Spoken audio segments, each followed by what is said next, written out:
迎嚟到晨光暖愛心冰冰讀聖經嘅時候。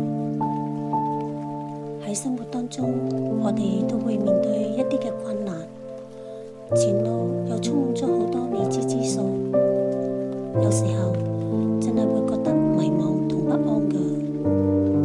咁我哋嘅幫助究竟可以喺邊度揾呢？詩篇121篇1至到2節就俾咗我哋好清晰同肯定嘅答案。詩篇121篇1至2節，我要向高山舉目，我的幫助從何而來？我的幫助是從造天地的耶和華而來。親愛嘅天父，你係創天造地嘅主，喺你裏面係冇難成嘅事嘅。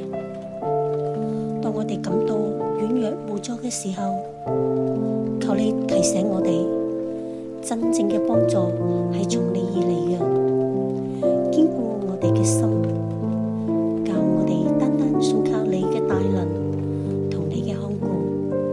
禱告奉靠主耶穌基督聖名祈求，阿門。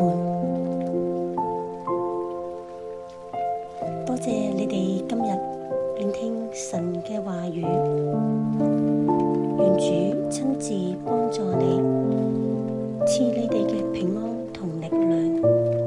無論你今日身處喺山谷定係山峰，天父必與你哋同在。